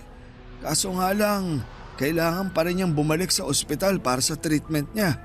Yun ang mahirap, Tay, yung treatment. Sobrang tapang na mga gamot para sa cancer eh. Sana kayanin ni Nanay. May kaibigan din kasi ako na nagka-breast cancer. Nakwento niya sa akin kung gaano kahirap magpa-chemotherapy. Pinapatay daw nun yung cancer cells sa katawan eh, pero para na rin daw siyang pinapatay tuwing nagpapakimo siya. Sobrang lala daw ng side effects eh. Yun na nga yung ikinakatakot ko eh. Nabanggit din niya ng doktor sa amin. Pero ang assessment nila, malakas pa naman raw si Susana. Kaya kakayanin pa rin daw naman niya yung side effects na sinasabi mo. Pero sinabi rin niya sa amin na hindi raw matatanggal ng chemo yung sakit niya. Mapapahaba lang daw nito yung buhay niya. Ay, bakit naman daw po? Hindi ko alam. Siguro dahil sa edad niya. Sabi ng anak ko, baka raw hindi kayanin ni Susana yung mga gamot. Pero kahit ganon, gusto nilang ilaban yung buhay ng nanay nila. Kahit pala papano, nag-aalala rin sila sa nanay nila. Nakakatuwa naman. Sabi ko naman sa'yo, hindi man namin laging nakikita ang mga anak namin. Alam kong handa silang tulungan kami kapag nangailangan kami. At least mapapanatag na ako na hindi kayo nag-iisa. Nandyan pa rin yung mga anak nyo. Eh, kumusta po ngayon ang kalagayan ni Nanay Susana?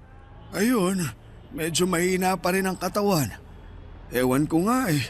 Simula nung tinurukan nila ng kung ano-anong gamot, mas lalo siyang nanghina eh. Hayaan niyo po, Tay. Ipapanalangin ko po na gumaling agad si nanay. Salamat, Melo. Yun na lang talaga ang kaya nating gawin ngayon. Ipagpasa Diyos ko na lang ang lahat. Huwag po kayong mag-alala. Fighter si nanay. Alam ko nalalabanan niya yung sakit niya. Sana nga. Hindi pa ako handang mawala siya eh. Tulungan ko na po kayo sa pag-aayos dyan. Salamat.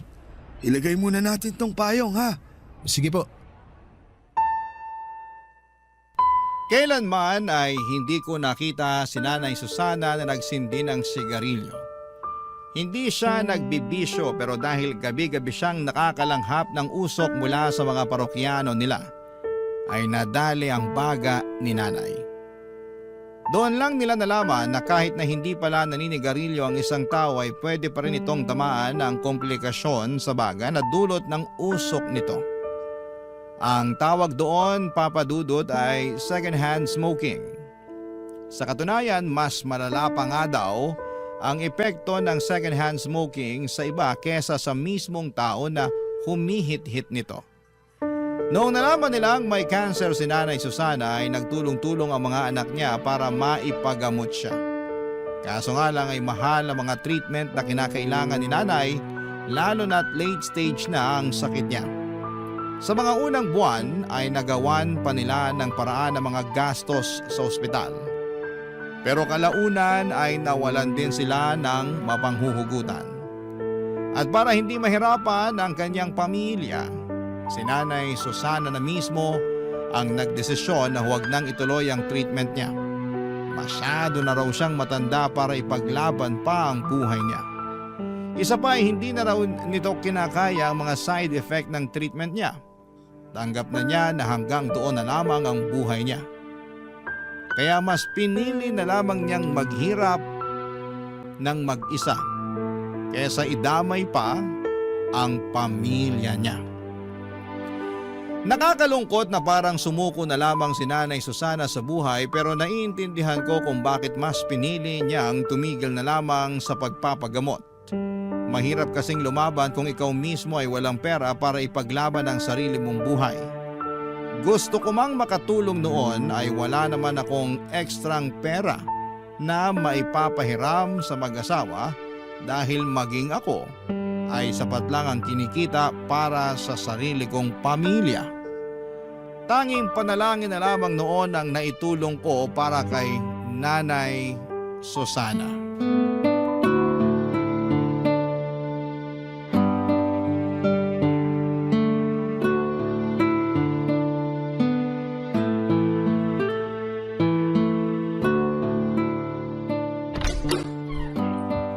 Susana, hulaan mo kung sinong nandito. Sino? Ako po to, Nay. Si Melo. Ay, ikaw ba yan, Melo? Anong ginagawa mo't naparito ka? Wala naman po. Gusto ko lang po kayong makita ulit. Namiss ko kayo eh. Matagal na kayong hindi nagpapakita sa pwesto. Kailan po kayo babalik? Nako, mukhang malabong nang mangyari yan. Bakit naman ho? Eh di wala nang kasama si Tatay Socorro niyan magtinda ng balut. Kaya niya na yan, matanda na siya. Anong kaya? Ikaw yung hinahanap-hanap lagi ng mga parokyano natin. Opo, ang dami po naghahanap sa inyo, Nay. Nagtataka na nga rin yung iba bakit di raw po kayo nagpapakita sa kanila eh. Kumusta naman po kayo, Nay? Eto, mukhang mamamatay na. Nay, wag naman po kayo magbiro ng ganyan. Si Susana talaga, kung ano-anong pinagsasasabi. Ay bakit? Totoo naman na. Tingnan niyo nga ako. Mukha pa bang kaya kong bumalik sa dati? Oo naman po. Makakabalik po kayo sa dati. Magtiwala lang po kayo. Makikita nyo, mabilis kayo makaka-recover. Nako, hindi na ako umaasa dyan. Bakit naman, Nay? Tumigil na ako sa pagpapagamot. Inaantay ko na lang na malagutan ako ng hininga. Si Nanay talaga oh. Abay, totoo. Nakikita mo ba ang itsura ko? Ang payat-payat ko na. Hirap na nga akong makatayo ng mag-isa eh. Medyo sumeksi nga po kayo eh. Pero alam ko naman po na makakabalik pa rin kayo sa dati. Tiwalang-tiwala po ako sa pag-aalaga sa inyo ni Tatay Socorro eh. Hindi ba, Tay? Oo naman. Wala eh. Gusto ko mang mabuhay pa ng matagal. Diyos na mismo ang nagpasya. Hindi mo naman alam kung yan talaga ang gusto ng Diyos eh. Bakit mo siya pinapangunahan? Hanggang ngayon ba, Socorro? Hindi mo pa rin matanggap na mamamatay na ako? Hindi. Kailanman, hindi ko tatanggapin na mamamatay ka na. Mas mabuti pang ako na lang yung mamatay kaysa ikaw. Tignan mo to, ang drama. Nako, bakit po ba patay ang pinag-uusapan natin? Wala pong mamamatay kahit isa sa inyo kasi matagal pa po tayong magkakasama. Melo, matanda na ako. Hindi ko nakakayanin pang labanan tong sakit kong to. Yung mga mas bata nga sa akin nadadali pa eh. Partida nagpapagamot pa ang mga yon. Paano na lang ako na matanda na nga, tumigil pa sa pagpapagamot. Ang bilis nyo naman pong sumuko, Nay. Habang humihinga, wag po kayong mawalan ng pag-asa. Tanggap ko na malapit na kaming magkita ni kamatayan. At saka kahit ngayon pa kami magharap, hindi ako natatakot. Hindi po kayo natatakot na mamatay, Nay? Hindi. Tingin ko, nagawa ko naman na lahat ng kailangan kong gawin sa buhay eh. Masaya ako sa naging takbo ng buhay ko. Kaya handa na ako. Ang totoo niyan, hindi takot yung nararamdaman ko ngayon eh. Alam mo kung ano? Ano po? Lungkot. Nalulungkot lang ako kasi iiwan ko na yung asawa at mga anak ko. Hindi ko na makikitang lumaki yung mga apo ko. Hindi ko na matutupad yung pangako ko kay Socorro na magsasama kami sa hirap at ginhawa. Matagal mo na akong sinamahan sa hirap. Hindi mo na kailangang isipin yun. Melo, may hihilingin lang sana akong pabor sa'yo. Sige po, Nay. Ano po ba yun? Ikaw nang bahala sa asawa ko ha. Bantayan mo siya. Siguraduhin mong nakakakain siya sa tamang oras. Wag po kayong mag-alala. Ako na pong bahala kay tatay. Parang sira talaga tong si Susana eh. Bakit mo ko ibinibilin sa iba? Alam niyo po, Nay, ang lungkot ng pinag-uusapan natin. Pwede po bang ibahin natin yung pinag-uusapan? Yung masaya po sana para good vibes naman. Oo nga naman. Hindi pumunta si Melo dito para mag-iyakan tayo. Papadudot mabilis na humina ang katawan ni Nanay Susana sa mga sumunod na buwan hanggang sa isang araw ay nabalitaan ko na lamang na pumanaw na siya. Para ako nawalan ulit ng ina sa pangalawang pagkakataon. 4 na buwan lang ang itinagal ni Nanay bago siya binawian ng buhay. Ang dating masayang mag-asawa na gabi-gabi nagtitinda ng sigarilyo at balot ay mag-isa na lamang. Noong natapos ang shift ko sa unang araw ng burol ni Nanay Susana ay sa kanila ako dumiretso para magbigay ng respeto. Kitang-kita ko sa mga mata ni Tatay Socorro ang labis na kalungkutan sa pagkawala ng kanyang asawa. Ang dating tahimik na si Tatay ay mas naging tahimik pa. Pagkatapos ng libing ay unti-unting bumalik sa dating gawi si Tatay Socorro. Ipinagpatuloy nito ang pagtitinda ng yosi at balut kahit na mag-isa na lamang siya. Kung sila ang naging sandalan ko noong namatayan ako ng ina, ginawa ko naman ang lahat para ako naman ang maging sandalan ni Tatay sa pagkawala ni Nanay Susana. Kapansin-pansin ang pagbabago sa ugali ni Tatay. Hindi na siya gaanong makwento at lagi na lamang siyang nakatulala sa kawalan. Hindi ko na nga siya noon maimbita para manood ng pelikula. Isang buwan ang lumipas habang abala ako sa panonood sa cellphone ko. Isang gabi ay nagulat ako nung isang babae ang napasigaw sa may pwesto ni Tatay Socorro. Nagmamadali akong lumapit sa kanila noong nakita kong nakatumba na si Tatay mula sa kinakaupuan niya. Ang kwento sa akin ng babae ay bibili sana siya ng balut pero tulog ang matanda. Sinubukan niya itong alugin para magising pero sa halip na magising ay natumba siya. Agad akong tumawag ng tricycle at tinakbo namin si tatay sa ospital. Pero idiniklara siyang wala ng buhay. Namatay siya nang hindi namin namamalayan. Papadudot, atake sa puso raw ang sanhi ng pagkamatay ni Tatay Socorro. Siguro'y ganon talaga nila kamahal ang isa't isa ni Nanay Susana na hindi nila kayang mapaghiwalay. Isang buwan lang ang pagitan ay sumunod kaagad si tatay kay Nanay Susana. Ngayon tuwing nakikita ko ang dati nilang pwesto, ay napapangiti na lamang akong mag-isa habang binabalikan ang mga masasayang alaala naming tatlo.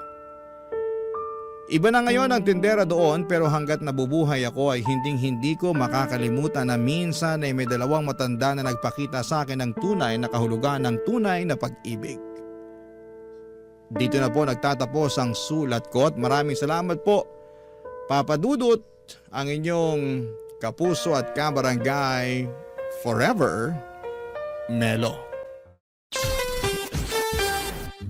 Kwentuhan naman tayo dito sa comment section.